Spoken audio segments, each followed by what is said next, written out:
The moment Margaret Avila saw Emma Carson glide down the aisle at the Cottonwood Arboretum, she knew this was her best work yet. Thousands of tulip petals formed a gradient from ivory to plum. The string quartet seemed to breathe with the breeze, and Emma's dress, that stratified cloud layer of silk organdy, looked as though it had invented softness on the spot. Margaret stood beside the portable sound console, palms pressed together under her chin, feeling the familiar flush of victory. Another flawless wedding, another delighted bride. After the last sparkler fizzled and the shuttle buses rolled away, Margaret did what she always did, lingered alone among the folding chairs, listening for anything left undone. It was silent except for cicadas. She exhaled, gathered her clipboard, and drove home. At 2:07 a.m. she texted Emma. "Couldn't sleep until I knew you were still glowing. Perfect day, perfect you. Sleep tight, Mrs. Carson." Emma answered with the obligatory stream of heart emojis, then added, "Couldn't have done any of it without you, Em. See you at brunch tomorrow." That was the last message Margaret ever received from Emma Carson. 7 months later, Margaret scrolled through the news while folding linen swatches. Local woman missing, community rallies for clues. The picture was Emma, the same Emma, smiling beside her cat in a sapphire sweatshirt. She had vanished during an afternoon run. No witnesses, no struggle detected, cell phone abandoned in a park fountain. The article asked anyone with information to call Detective Josiah Finch. Margaret froze. Weird coincidence, she told herself. People disappear, don't be dramatic. Still, she read every update, until daily coverage thinned to weekly blurbs and finally nothing. Once, Margaret started to dial Emma's mother, but what could a wedding planner say? "I thought your daughter's centerpieces were divine, and I'm so sorry." She said nothing. A year passed. Margaret buried herself in work. Spring returned, spilling brides into her inbox like confetti. One of them was Genevieve Holt, an oncology resident whose schedule required military efficiency. Margaret delivered. Genevieve married her college sweetheart in a cliffside chapel on July 18, with gulls circling like living rice. Genevieve texted Margaret every month afterward, photos from Belize, bar exam celebrations, a Polaroid of their first apartment. Margaret kept them all.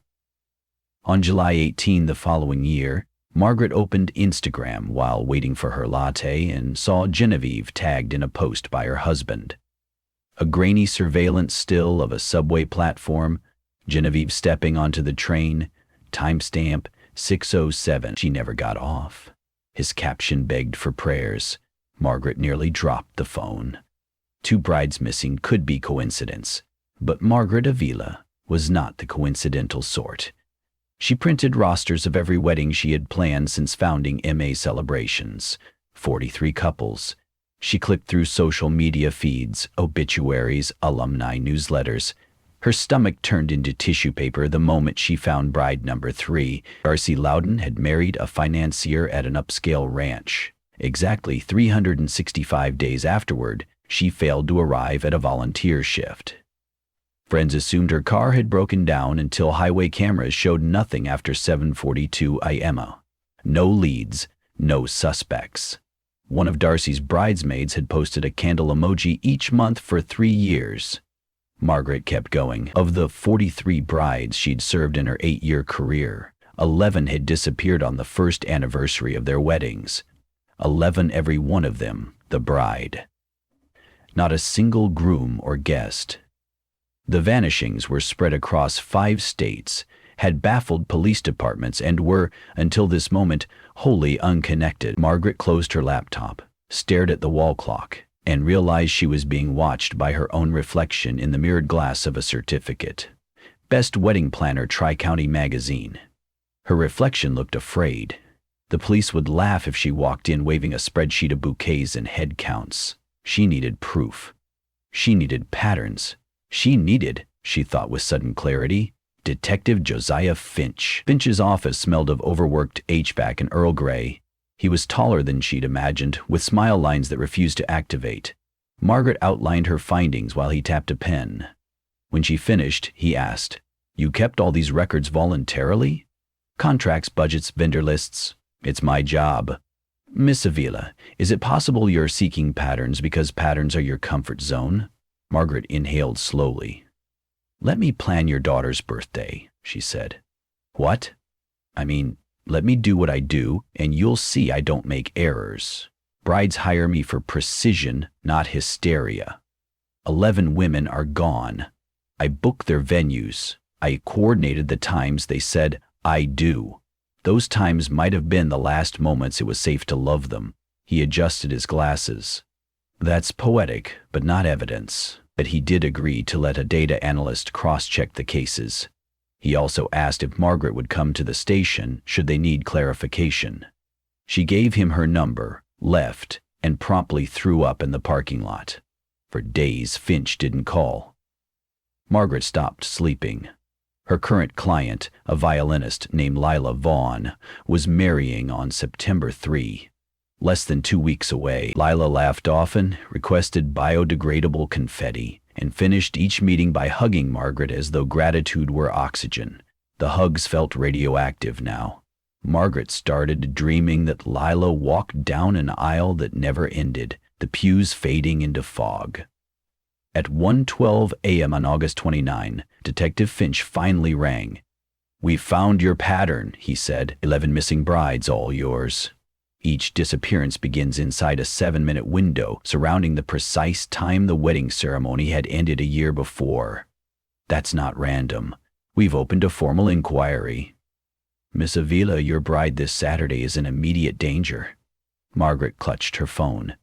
Then we cancel the wedding? Too late, Finch said. Look at the calendar. Saturday is September 3, but last year's ceremony ended 5:13 p.m., so Lila's danger hour isn't until 5:06 to 5:20 p.m. on Sunday the 4th. Margaret pressed her palm to her forehead. So the ceremony date matters less than the clock? That's our working theory. Can you keep her somewhere safe? Easier said than done. She's got out-of-town relatives, non-refundable everything. If I tell her, she'll think I'm deranged. Then don't tell her. Tell her you spotted a stalker at rehearsal and want a security escort. We'll assign officers in plain clothes.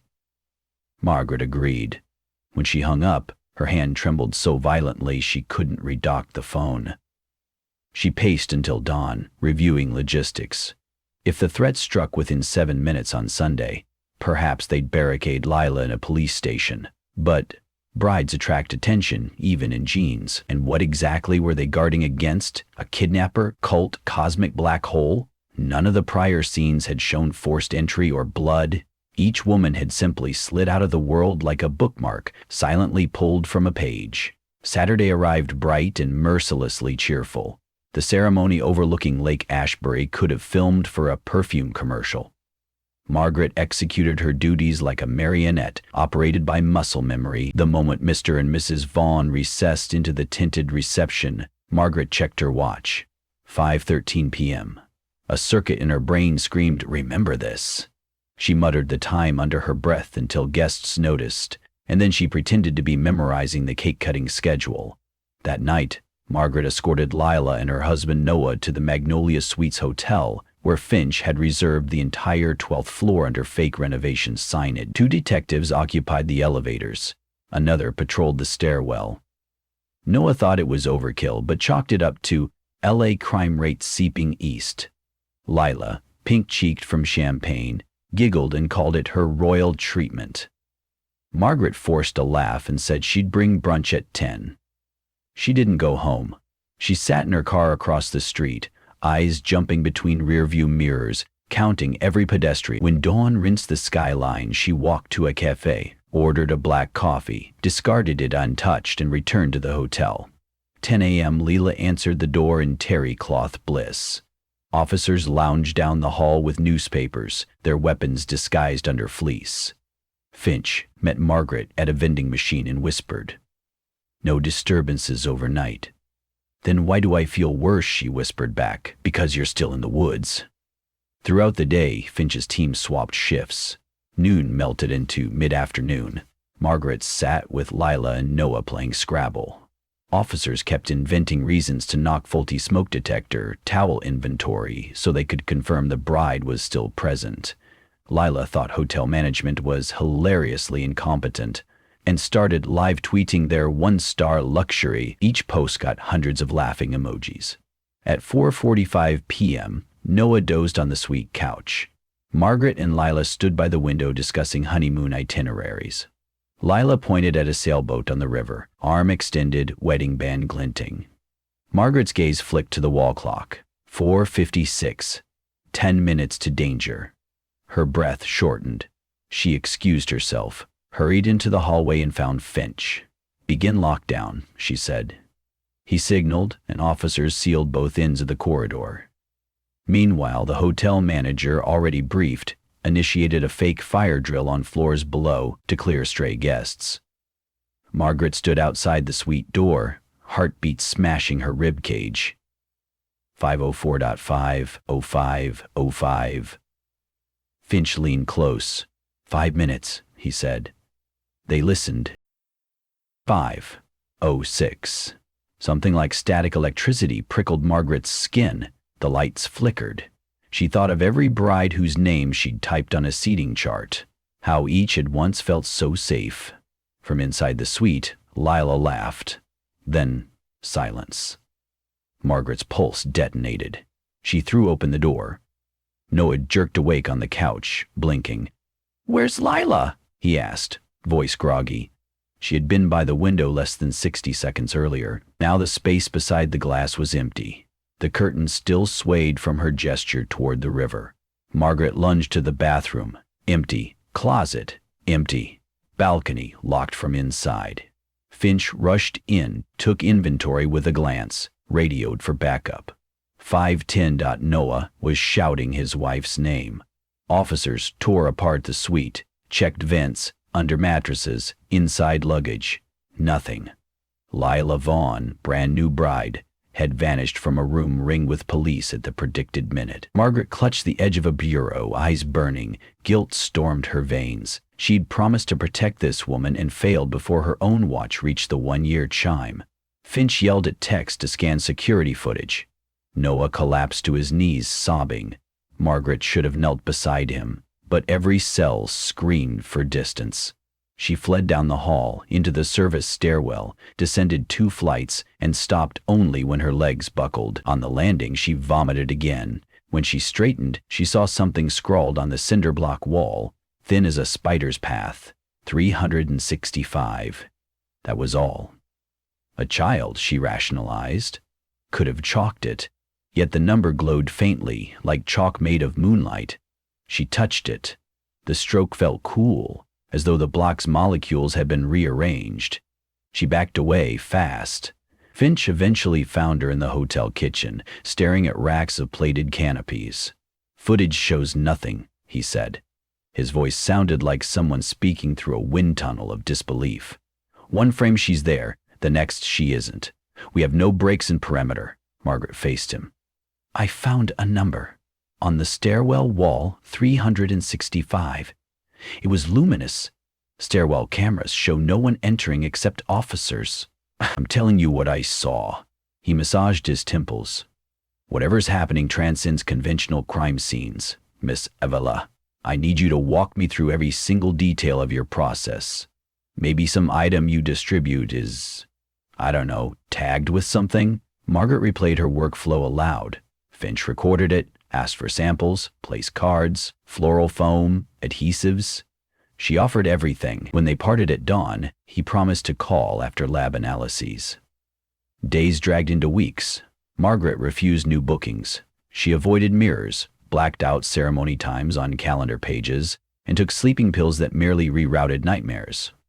She dreamt each bride stepped through her office door, veils floating like jellyfish, mouths moving but silent. One drizzly afternoon, Finch entered her office carrying a cardboard evidence box. "Chemical tests inconclusive," he said, "but I brought back your sample." He set the box down. Inside was a single object, a brass pocket watch engraved with looping vines. Margaret frowned. "That's not mine. It was in your emergency kit. My kit is inventoried before and after every event." Finch opened the watch. Its glass face was cracked. The hour hand was missing. The minute hand pointed perpetually at the 7-minute mark past any given hour. Margaret felt cold shoot down her arms. Finch said. When Tex tried to photograph the engraving inside, the lens malfunctioned. 3 cameras, same failure. Margaret peered closer. Inside, instead of numbers, the dial bore tiny names. Emma at the 1, Genevieve at the 2, Darcy at the 3, all the way around. At the 11 sat Lila. A blank space waited at 12. Her throat constricted. Who placed this in my kit? No prints. My sergeant suggested it's a threat, but the names... He didn't finish. Margaret closed her eyes, saw 11 women spiraling around the watch face like planets. The missing hour hand, was it counting them down? She remembered the luminous 365 on the stairwell wall, the 7-minute windows, the bride's sudden hush. Josiah, she whispered, dropping formality, what if time itself is harvesting them? You mean a metaphysical extractor? He asked, half sarcastic, half terrified. When logic fails, cops grow poetic too. Or someone controls time, she said. Her gaze found the watch's crack hairline, vertical, like a doorway slammed shut. Finch exhaled. Suppose that's true. How do we fight time? Margaret looked at the blank space on the dial. It's waiting for the 12th bride. Your next scheduled wedding, Maria Chen. October 22. Ceremony ends 4:02 p.m. Then October 21, next year at 4:09, Maria is taken. Unless we break the watch. Finch lifted it. We already tried scanning, x-raying. Metal is inexplicably dense. Sledgehammer chipped. What about opening? There's no seam. Margaret stared, mind tunneling backward to the many bridal consultations in her office, the antique decor she'd curated from flea markets. She pictured one particular market in Prague 5 years ago, where an elderly vendor sold her a box of European wedding charms for centerpieces. Inside had been mismatched brooches, ribbons, and she gasped, the watch. She had intended to resell the trinkets for table decor, but never did. The box went straight to storage, contents forgotten. Until, apparently, the watch crept into her emergency kit. She shivered. I brought this home. I welcomed it. Finch watched her carefully. Are you willing to do something radical? Like what? We still have the 12th bride. If the pattern holds, nothing happens until next year. We have time to bait whoever or whatever claims them, but we need you to play decoy. Plan a fake wedding. Yours. Margaret laughed, a sharp, brittle sound. I'm not engaged. That's the point. We publish announcements, create a ceremony for mid-December, close set. You as bride. If the watch responds early, we trace its activity. We get ahead. And if it waits 365 days, we keep you under supervision until then. She envisioned trading one cage for another, living like evidence in her own case. Yet she thought of Emma's tulip petals, Genevieve's cliffside goals, all promises she'd help weave, only to watch unravel. She could not bear a 12th. I'll do it, she said, but the clock stays with me. If it wants a bride, I'll give it one. Let it stare at my name every hour. Finch agreed reluctantly. They filed paperwork for a special circumstance operation. She signed non-disclosure forms thicker than municipal phone books. The sham engagement was announced in January. Margaret's fiancé, an undercover officer named Shane Lopez, moved into her loft, bringing precisely 2 pairs of shoes and a guitar he couldn't play. They rehearsed affectionate gestures. Margaret focused on watching the watch. Nothing happened for 8 months. The dial's blank space remained blank. Margaret felt like bait rotting on a hook. She and Shane grew genuinely fond, shared recipes. Sometimes she wondered if time's curiosity had been sated by their vigil. On the morning of October 22, Margaret Chen's actual wedding day, Margaret awoke before dawn and opened the watch. The blank 12 o'clock space bore a new inscription. Margaret A. The engraving gleamed as if freshly etched. Her heart stopped, then thundered. She glanced at the wall calendar. Her decoy ceremony was set for December 18. But the watch had claimed her on this day. Maria's day. The timetable had moved. Shane found her shaking. He called Finch, who sped over. They convened around the kitchen table. "It knows we're interfering," Finch said. "It's accelerating." Margaret steadied herself. "What time does Maria's ceremony end?" 4:02, remember? So her window would start 3:55 next year. But if the watch sinks targets early, maybe it will take me today at 4:02 instead? Finch swallowed. "That's 2 hours from now." Shane locked the doors, covered windows. Finch radioed units. Margaret held the watch, feeling its slow interior pulse like a second heartbeat. The minute hand, fixed at 7, twitched. She gasped. It trembled again, beginning to move for the first time, crawling clockwise toward the 12, where her name shimmered. "No," she hissed. She slammed the lid, but the tremor continued, vibrating through the brass into her palm. Finch drew his sidearm, not at the watch, but at the absurdity of being powerless. Shane touched her shoulder. "Drop it," he urged. "No," she repeated. Then her mind clicked. The brides wore gloves. "What?" Finch asked. "Every wedding I give the bride something old, something new. Often I provided vintage gloves, including Lila. So, what if skin contact with the watch empowers it? I've held it barehanded for months." She hurled the watch onto a ceramic platter on the table, grabbed oven mitts and clapped them around its shell. The vibration dulled. She tied the mitts with twine, stuffed the bundle into a steel tackle box, latched it. The room stilled. The wall clock ticked to 4:02. Nothing happened. Margaret exhaled jaggedly. Finch whispered, "We're clear." Shane wasn't so sure. He opened the tackle box a crack. Inside, the mitts had charred black, as though years of erosion had ravaged the fabric in mere minutes. The watch lay silent, its glass face healed, the crack gone. The names remained, but Margaret's inscription had vanished. The blank space again awaited its 12th. Finch ordered the watch sent to a deep containment lab. Scientists would smother it in nitrogen, vacuum, lead. Margaret wasn't optimistic, but she felt lighter, like she'd rerouted a bullet. 3 weeks later, news surfaced. Maria Chen returned from honeymoon, alive. The cycle, it seemed, had paused.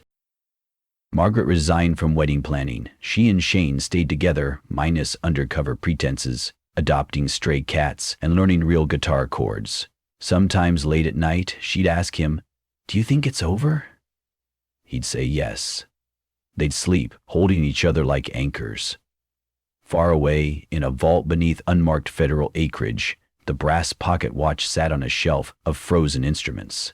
Cameras recorded nothing unusual for months. Then, at exactly 5:13 p.m. on July 3rd, a date with no linked bride, the minute hand twitched.